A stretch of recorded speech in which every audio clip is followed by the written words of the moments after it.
position. Rise up, make that decision. God will provide all your needs. He wants you to succeed. Have faith of a mustard seed. Get up on your feet. Rise up. Welcome to another segment of the Drexel Seymour Show. This show will not be a usual interview show. It's basically to introduce you to Melinda Williams, who's been writing poems for quite a while now. I first was introduced to Melinda when the Turks and Caicos Islands Society of Writers had a poetry night. And Melinda was one of those persons that came up and recited a poem. And I was so taken aback and I was so impressed. I said, wow, I got to have Melinda on my show. And I hope at the end of this show that you are inspired by these poems and it will encourage you to rise up and take your position. Melinda, thank you for coming on the show. Thank you for having me. Hello, everyone. My name is Melinda Williams. I wrote, and I guess still am writing, a series or a collection of poems. Some of them are based on past experience, whereas some of them are pure fictional. You'll have to figure out which one is which, and I hope you enjoy. This poem is called He Raped Me. He raped me, left me with only insecurities. I feel like a castaway. Sometimes I wished I had passed away when he was inside of me. Every time I walk outside, it feels as if everyone knows, so I stay in the house, afraid to come out. I don't even want to look at me. Clash, clash, the mirrors are down. I hate to see the disgrace I have become, and I'm never clean. I scrub until I'm in pain. The blood don't even stop me. The voices in my head are saying, it's your fault. You're not worthy. I want to tell my mother, but she'll think I'm a whore, and I'm afraid my daddy won't love me anymore. So I lock my windows and my room door. I cry until I cry no more.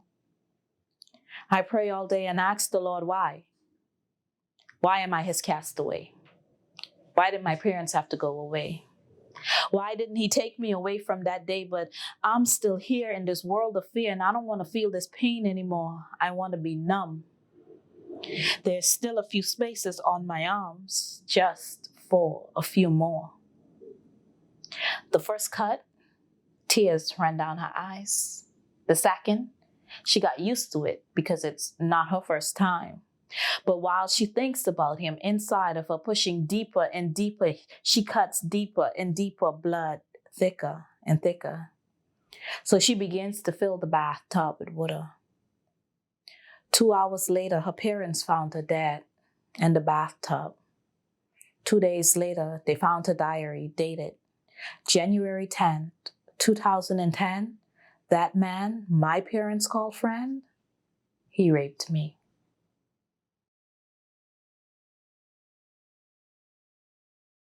This poem is called Fatal Desire. Dead at dawn, the man is strong. He has a wonderful wife, but he beats her. The time is long, his anger grown, and no one comes to seek her. Sleepless nights, endless fights. Hope has already left her.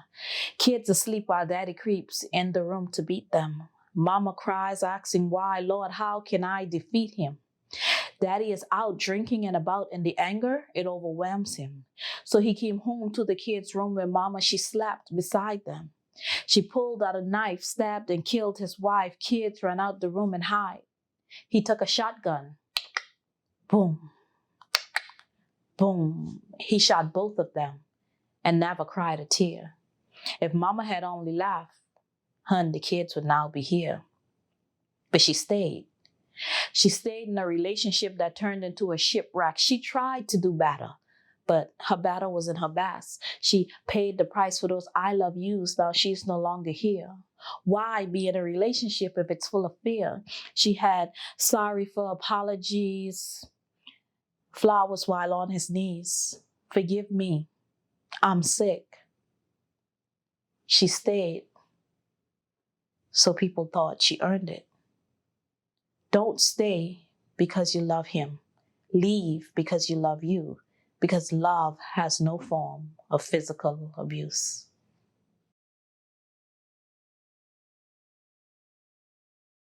This poem is called Dear Black Girls. Dear Black girls, we're beautiful. But the confusion that we possess is not rare, it's well known and flawlessly shown. Our concept of beautiful is wrong. Our strength is broken down by society's norms. We don't know who we are. We spend hundreds monthly trying to look like Barbie. Plastic. We no longer embrace our roots, but we hide them under Malaysian and Remy. Only then we feel strength in a beauty. Baby, check back into reality because we are not our here.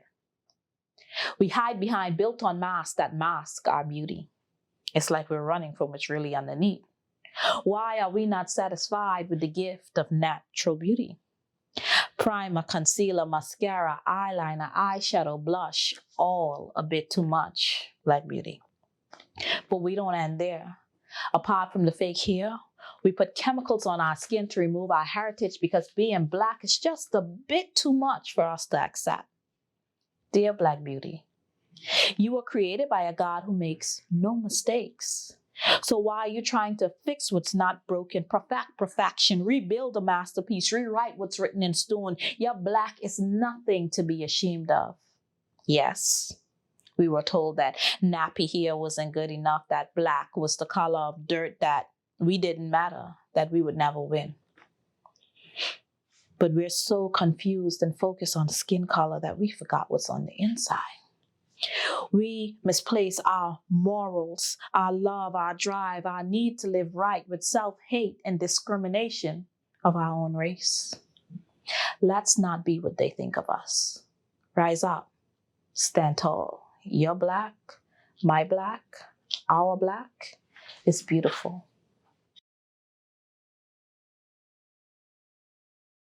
Moving forward still.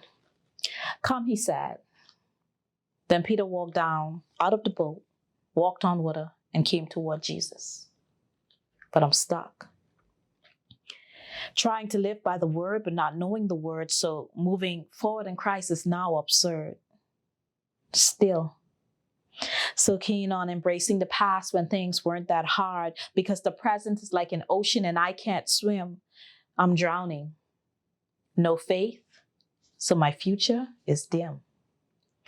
Peter trusted God, but I'm not him. So I stand still. They say where there's a will, there's a way. But my will is tied up in the absence of fate. Sometimes I sit and wait for him to say, come. But he doesn't speak to me, or I don't understand his tongue. So I stay still. Not moving forward, nowhere to go, because I don't know his voice. So if I was Peter, I would not have come. If I was Joshua, I would not have marched. If I was Moses, the people would not have been freed. If I was Noah, I would not have built the ark. Still. So I prayed for breakfast, fast for lunch, read the word for dinner, and yet I'm still hungry, never filled. You can't tell me my belief of his absence in my life is his will. So I stay still because I don't know where to go. Because the author of my future is absent. And I'm present and not in his presence, so my existence to me is irrelevant. Patience. I will wait and listen for your voice. Have faith and make the right choice. Bow down and later rejoice. And prepare for the day you say, come. Moving forward still. This poem is called The Native Traitor. I'm sorry that you need hate to dictate your day. Disrespect is not a feature you lack. It has consumed you. Harsh words are your defense mechanism for survival. A simple conversation is non-existent without an attitude of resistance because you know no better. I don't blame you for your ignorance. I just feel sorry for you, but the fault is not yours. You were created in a breeding ground of disrespect.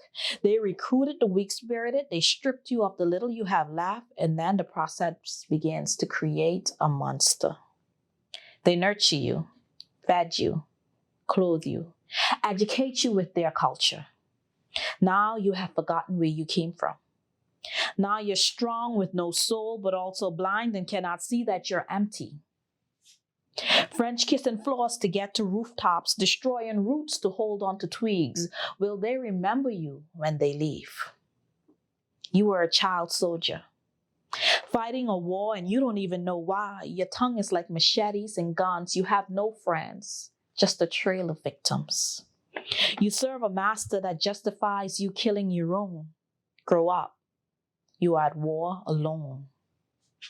I have entered into this world of dragons and bears, hate, disrespect, and confusion. It housed many of you, permanent stays, making up a community of slaves. I won't buy a house here. I won't be stripped of my soul. Thank you.